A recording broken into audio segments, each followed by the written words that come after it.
எல்லாருக்கும் வணக்கம். மீண்டும் மெய்ப்பொருள் காண்க தளத்திற்கு எல்லாரையும் நான் வரவேற்கிறேங்க. இன்றைய பதிவுல கேள்விகளை மட்டும் பார்ப்போங்க. ஃபர்ஸ்ட் பாண்ட் பத்தி நிறைய கேள்விகள் இருக்கு, அதெல்லாம் டிஸ்கஸ் பண்ணுவாங்க.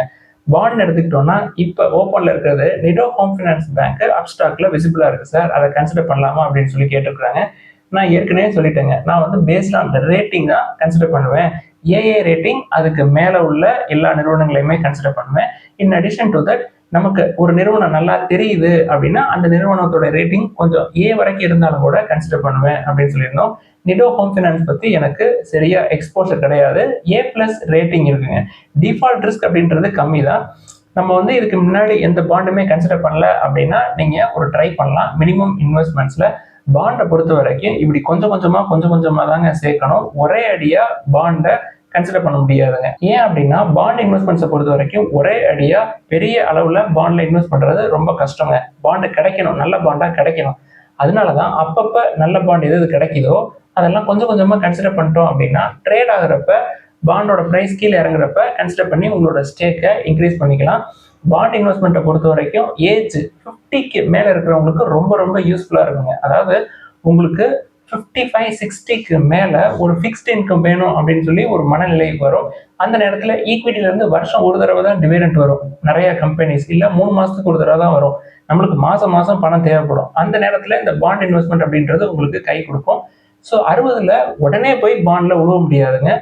40க்கு மேல உங்களுக்கு ஏஜ் ஆயிடுச்சு அப்படின்னா கொஞ்சம் கொஞ்சமா இந்த மினிமம் இன்வெஸ்ட்மெண்ட்ல பாண்டை கன்சிடர் பண்ணி வைக்கிறது ரொம்ப நல்லதுங்க. இந்த பழக்கத்தை 40ல ஸ்டார்ட் பண்ணிட்டோம் அப்படின்னா தொடர்ந்து அக்யூமுலேட் பண்றப்ப 60+ல உங்களுக்கு மந்த்லி இன்கம் ஒரு டிசரபிள் கூப்பன் ரேட்ல வர்றதுக்கு வாய்ப்புகள் இருக்கும். இப்ப புதுசா ஒரு சில நாட்கள்ல என்னால பார்க்க முடியுதுங்க. என்னுடைய புரோக்கரேஜ் ஆப்ல எக்ஸாம்பிளுக்கு அப்ஸ்டாக்ஸ் எடுத்துக்கிட்டோம் அப்படின்னா லிஸ்டட் பாண்ட்ஸ் எல்லாமே வருதுங்க. நீங்க வந்து பாண்ட் அப்ளை பண்ணணும் அப்படின்னு நினைக்கிறீங்கன்னா அது ட்ரேட் ஆயிட்டு இருக்க பாண்டையும் கன்சிடர் பண்றதுக்கான வாய்ப்புகள் அப்ஸ்டாக்ஸ்ல காட்டுது. இதுல என்ன ஒரு டிஸ்அட்வான்டேஜ் அப்படின்னா நீங்க பாண்டை கன்சிடர் பண்றப்ப அதோட லிஸ்டிங் பிரைஸ்ல இருந்து கொஞ்சம் அதிகமான பிரைஸ்ல கன்சிடர் பண்ண வேண்டியிருக்கும். ஃபார் எக்ஸாம்பிளுக்கு இப்போ நிடோ ஹோம் ஃபைனான்ஸ்க்கு ஒரு யூனிட் வந்து 1000 அப்படின்னு சொல்லிட்டு மினிமம் இன்வெஸ்ட்மெண்ட் 10,000 போடுறீங்கன்னு வச்சிருக்கேன். அது லிஸ்ட் ஆனதுக்கு அப்புறம் அந்த share price of the bond வந்து ஒரு யூனிட் வந்து 1000க்கு மேல போயிடுது அப்படின்னா நீங்க வந்து 10,000ஓட கொஞ்சம் அதிகமா இன்வெஸ்ட் பண்ற மாதிரி இருக்குங்க. லிஸ்டட் பாண்ட்ஸ்ல இது ஒரு ரிஸ்க் இருக்கு. இது ரிஸ்க் கிடையாதுங்க. நீங்க அடிஷ்னலா கொஞ்சம் அமௌண்ட்டை ஸ்பெண்ட் பண்ண வேண்டியிருக்கும். அதனாலதான் சொல்றேன், நீங்க வந்து பாண்ட் இஷ்யூ பண்றப்பயே கொஞ்சம் கொஞ்சமா 10,000 மினிமம் குவான்டிட்டிஸ்க்கு கன்சிடர் பண்ணிட்டோம் அப்படின்னா லிஸ்ட் ஆனதுக்கு அப்புறம் அது கண்டிப்பா அந்த மினிமம் இன்வெஸ்ட்மெண்ட் வேல்யூ ஒரு யூனிட்டோட வேல்யூ 1000 கீழே வரும். வர அன்னைக்கு நீங்க கன்சிடர் பண்ணிக்கலாம். அடுத்து ஏஞ்சல் ஒன் நிறுவனத்தை பத்தி ஒரு நண்பர் வந்து கேட்டிருக்கிறாருங்க. பர்சனலி நான் எந்த ஏஎம்சியும் கன்சிடர் பண்றது இல்லைங்க. எல்லா ஏஎம்சியுமே நான் வந்து ரிஸ்கா தான் பாக்குறேன். என்ன காரணம் அப்படின்றத சொல்லிடுறேங்க. ஃபியூச்சர்ல இன்வெஸ்ட்மெண்ட்ஸ் அப்படின்றது எப்படி இருக்கும்னா நிறைய நண்பர்கள் இனி வரக்கூடிய காலங்களில் வேல்யூவேஷன்ஸை பார்ப்பாங்க, பெர்ஃபார்மன்ஸை பார்க்க தெரிஞ்சிருக்கும். டைரக்டாவே ஈக்விட்டிஸா கன்சிடர் பண்றதுக்கான வாய்ப்புகள் தாங்க நிறைய இருக்கும். மியூச்சுவல் ஃபண்ட்ல இன்ஃப்ளோ அப்படின்றது தொடர்ந்து இப்போதைக்கு கூட்டிட்டு இருக்க மாதிரி தெரியும். நெக்ஸ்ட் 10 to 15 இயர்ஸ்க்கு அப்புறம் அது கொஞ்சம் கொஞ்சமா குறையிறதுக்கான வாய்ப்புகள் நிறைய இருக்கும். இப்பயே லாஸ்ட் 1.5 இயர்ஸ் எடுத்துக்கிட்டோம் அப்படின்னா மார்க்கெட்ல மியூச்சுவல் ஃபண்ட்ல உள்ள போட்டவங்களுக்கு ரிட்டர்ன்ஸ் ஒன்றும் கிடைச்சிருக்காதுங்க. இண்டெக்ஸ் ஃபண்டை பொறுத்த வரைக்கும் மேபி நெகட்டிவ் ரிட்டர்ன்ஸ் இருக்கும். ஒரு 5% வரைக்கும் கூட நெகட்டிவ் ரிட்டர்ன்ஸ் இருக்கிறதுக்கு வாய்ப்புகள் நிறைய இருக்கு. இது போக நம்ம டெய்லி சொல்லிக்கிட்டே இருக்கோம், நம்ம வந்து பணத்தை கொடுத்துக்கிட்டே இருக்கோம் மியூச்சுவல் ஃபண்ட் கம்பெனிஸ்ட. டெய்லி எஃப்ஐஐஸ் எவ்வளவு பணத்தை எடுத்துட்டு வித்து வெளில போயிட்டு இருக்கான் அப்படின்றத சொல்லிக்கிட்டே இருக்கோம். இது எல்லாருக்கும் புரிய ஆரம்பிக்கும். வேல்யூவேஷன்ஸ் பார்க்க ஆரம்பிப்பாங்க. பார்த்து அண்டர் வேல்யூ ஸ்டாக்கா பிக் பண்ணக்கூடிய ஒரு காலம் வரும். மேபி இன்னொரு 10 இயர்ஸ் ஆகலாம். இதுல இன்னொரு நண்பர் ஒரு கேள்வி கேட்டிருந்தாருங்க. அதாவது எஃப்ஐஎஸ் தொடர்ந்து வித்து பணம் வெளில எடுத்து போயிட்டே இருக்காங்க. இப்ப டிஐஎஸ் வந்து வாங்காம விட்டுட்டாங்க, எஃப்ஐஎஸ் வந்து ஒரு பஃபர் கொடுக்காம விட்டாங்க அப்படின்னா பேர் மார்க்கெட்டுக்குள்ள போறதுக்கு எவ்வளவு நாள் ஆகும் அப்படின்னு சொல்லி கேட்டிருக்காருங்க. இவங்க வாங்காம விட்டாங்க அப்படின்னா 6 மாசத்துல போயிருங்க. கடைசி ஒரு 10 மாசத்துல இவங்க அக்ரெசிவா என்டர் ஆகாம சும்மா விட்டுருந்தாங்க அப்படின்னாலே அது 19,000 போயிட்டு மறுபடியும் எஃப்ஐஎஸ் உள்ள இன்வெஸ்ட் பண்ண வந்திருப்பாங்க. பட் இன்னைக்கு அதாவது 8 மாசத்துக்கு அப்புறம் சுச்சுவேஷன் மாறிடுச்சுங்க. அதாவது ட்ரம்ப் அவர்கள் பதவி ஏற்றதுக்கு அப்புறம் சர்வதேச அளவுல முதலீடுகள் அப்படின்றது அமெரிக்காவுக்கு முதலீடுகள்லாம் இருக்கிறதுக்கான எல்லா வேலையுமே ட்ரம்ப் அவர்கள் பண்ணிட்டு இருக்காரு. இதற்கு மத்தியில இங்க இருந்து பல நாடுகள்ல முதலீட்டாளர்கள் இந்தியாவில் இன்வெஸ்ட் பண்ணியிருப்பாங்க இல்லையா, அவங்க எல்லாம் வெளில எடுத்துட்டு போய் அமெரிக்கால முதலீடு பண்றதுக்கான சூழல் வரும். டாரிஃப் அப்படின்னு சொல்லி ஒரு பிரம்மாஸ்திரத்தை வேற எடுத்துருக்கிறாருங்க. ஸோ ட்ரம்ப் அவர்கள் இதை ஆரம்பிச்சு விட்டாரு அப்படின்னா அது தொடர்ந்து கண்டினியூ ஆகும். அடுத்தடுத்த லீடர்ஸ் வந்தாலும் அதை தொடர்ந்து கண்டினியூ தான் பண்ணுவாங்க, அதை விட்டுற மாட்டாங்க.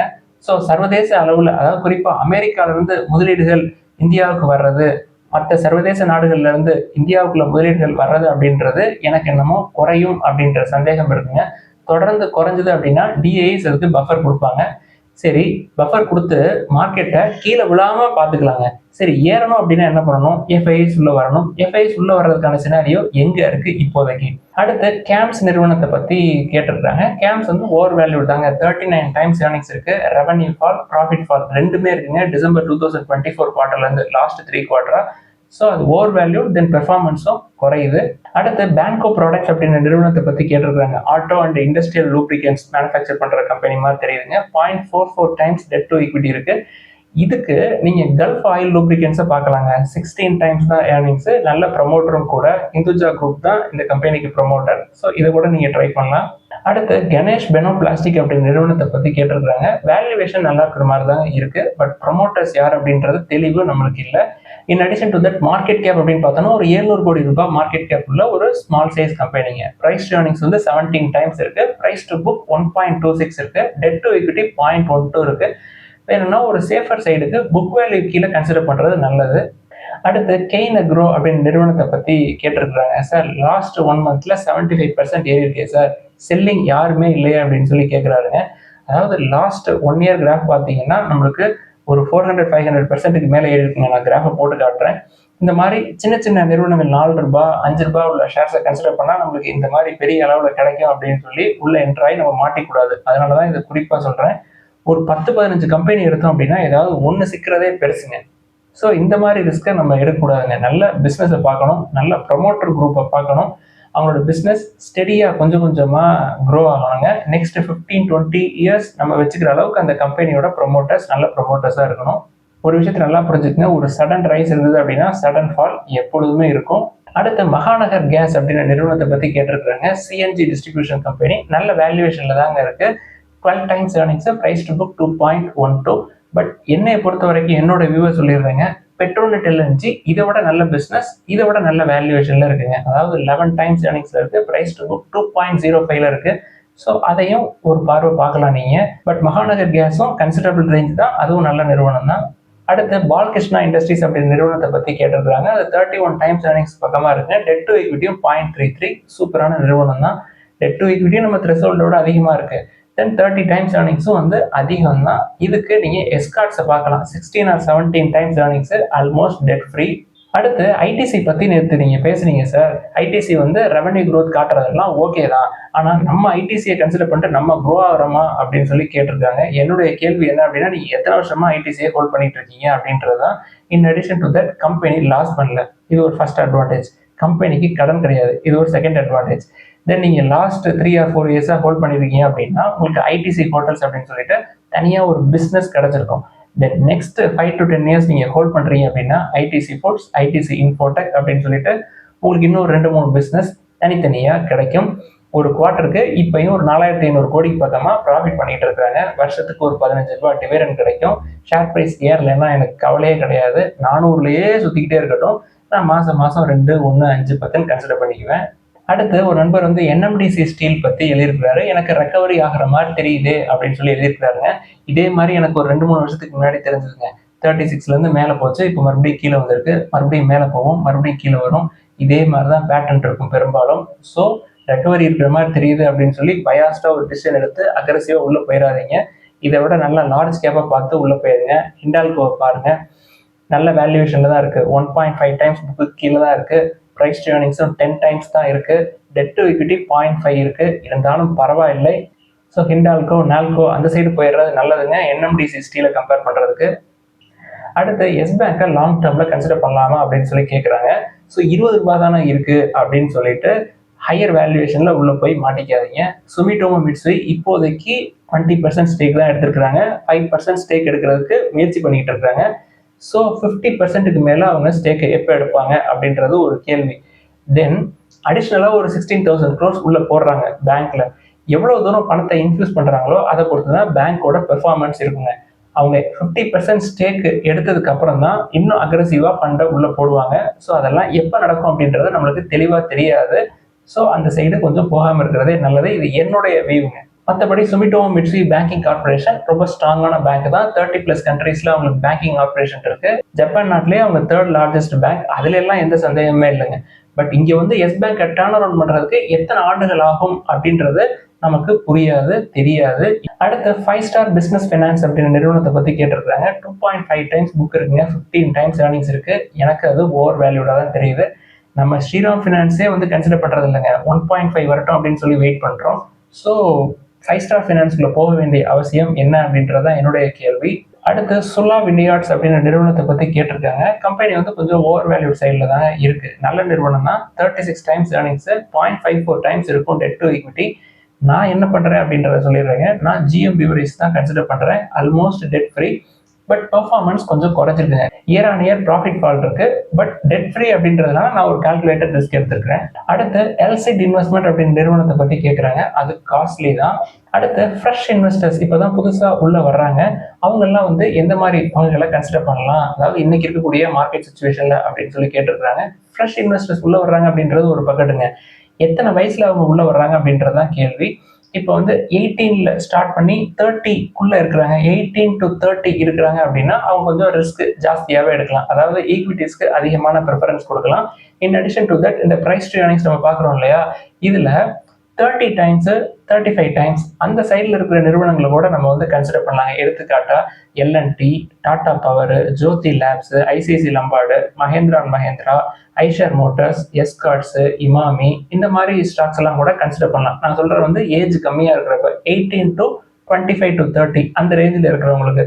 அதாவது இப்போதைக்கு 30 டைம்ஸ் ஏர்னிங்ஸ் அப்படின்னா அவங்க ஒரு 10 to 15 இயர்ஸ் ஹோல்ட் பண்றப்ப கம்பெனி வந்து தொடர்ந்து நல்லா பெர்ஃபார்ம் பண்ற கம்பெனிஸ் தான் எல்லாமே. ஸோ அவங்களுக்கு நல்ல அவுட்புட் கிடைக்கும். இப்போ ஏஜ் வந்து 50+ இருக்கிறாங்கன்னு வச்சுக்கோங்களேன், லார்ஜ் கேப்லேயே நல்ல ப்ரைஸ் டு ஏர்னிங்ஸ் லோயர் லெவலில் இருக்கிறப்ப கன்சிடர் பண்ணாதான் அவங்களுக்கு வந்து நல்ல பெனிஃபிட் கிடைக்குங்க. ஃபார் எக்ஸாம்பிளுக்கு ITC, Tata Motors, Hero MotoCorp, IndusInd பேங்க்கு, இது எல்லாமே வந்து நல்ல சீப்பான வேல்யூவேஷன்ல பிடிக்க வேண்டியிருக்குங்க. அதாவது லார்ஜ் கேப்பாக பார்க்கணும், அது சீப்பாகவும் இருக்கணும். எப்போ ஏஜ் வந்து ஒரு 40க்கு மேல இருக்கிறப்ப.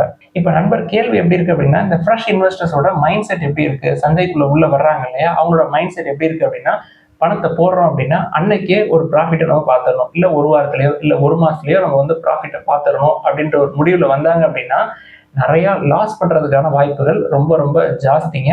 ஸோ சீக்கிரமா உள்ள என்டர் ஆகி சீக்கிரமா எக்ஸிட்டும் கொடுத்துருவாங்க.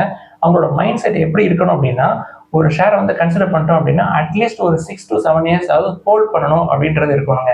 நம்மளோட ஸ்கில்ஸை வந்து நம்ம டெவலப் பண்ணிக்கிறோம். அதாவது இந்த ஷேர் மார்க்கெட்ல பணத்தை உள்ள போட்டு பணத்தை வெளில எடுக்கணும் அப்படின்ற ஸ்கில் கிடையாதுங்க.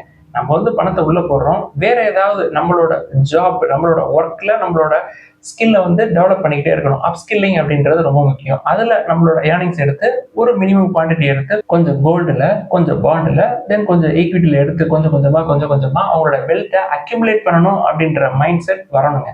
அந்த மைண்ட் செட் வந்து இருக்கா அப்படின்றது எனக்கு சந்தேகமா இருக்கு. ஸோ நம்மளோட வெல்த்தை வந்து கொஞ்சம் கொஞ்சமா அக்யூமுலேட் பண்ணணும் அப்படின்ற மைண்ட் செட் வந்து at the age of 18 to 28 வந்துருச்சுன்னு வச்சுக்கோங்களேன், பை த ஏஜ் ஆஃப் 40ல அவங்க ஃபினான்ஷியலி இண்டிபெண்டன்ட் ஆயிடுவாங்க. ஆனால் பெரும்பாலும் மைண்ட் செட் எப்படி இருக்கு அப்படின்னா, இப்பயே நம்ம அதாவது 25லேயே ஃபினான்ஷியலி இண்டிபெண்டன்ட் ஆயிடணும். எப்படி ஒரு அமௌண்ட் உள்ள போடுறோம், அன்னைக்கு செலவுக்கு அப்படியே அமௌண்ட்டை ப்ராஃபிட்டை வெளில எடுத்துடணும், தென் அமௌண்ட்டை உள்ள போடுறோம், அமௌண்ட்டை வெளில எடுத்துடணும். இந்த மாதிரியான மைண்ட் செட் நிறைய இருக்கிற மாதிரி எனக்கு தெரியுதுங்க. இந்த மாதிரி பண்றதுல என்ன சிக்கல் அப்படின்றத சொல்லிடுறேங்க. நம்மளோட உடம்பு முதல்ல கெட்டு போயிடுங்க ஃபர்ஸ்ட் திங். தென் ரெண்டாவது விஷயம், நீங்க வந்து 100 ரூபாய் எடுக்கிறீங்கன்னு வச்சுக்கோங்களேன், அதுல 20% திருப்பி டாக்ஸா கொடுக்கணும். சரி, ஒரு வருஷத்துக்கு அப்புறம் நீங்க கொடுக்குறீங்க அப்படின்னாலும் ஒரு 12.5% நீங்க டாக்ஸா கொடுக்கணும். ஆனா ஒரு வருஷமோட வெயிட் பண்றது இல்லைங்க. ஒரு வருஷத்துக்கு முன்னாடியே நிறைய கொடுத்து வாங்குறாங்க. அதுல நீங்க எவ்வளவு மொத்தமா எடுக்கிறீங்களோ அதுல ஒரு 20% நீங்க கொடுக்க வேண்டியிருக்கும். இது போக டாக்ஸ், புரோக்கரேஜ், தென் ஏஎம்சி அப்படின்னு சொல்லிட்டு அதுல ஒரு அமௌண்ட் வந்து போயிடும். ஸோ ஃப்ரெஷ் இன்வெஸ்டர்ஸ் அப்படின்னு இல்லைங்க, எந்த இன்வெஸ்டர்ஸா இருந்தாலும் மார்க்கெட்ல உள்ள வர்றோம் அப்படின்னா பொறுமை அப்படின்றது கொண்டுங்க. பொறுமை இல்லை அப்படின்னா அவங்களுக்கு பெருசா கெயின் கிடைக்காது. இது என்னுடைய வியூ. இதெல்லாம் தான் இன்னைக்கு டிஸ்கஸ் பண்ணணும்னு நினைச்சோம். ஏதாவது சந்தேகங்கள், கேள்விகள் இருந்தா எல்லாத்தையும் எழுதுங்க. எல்லாருக்கும் நன்றி.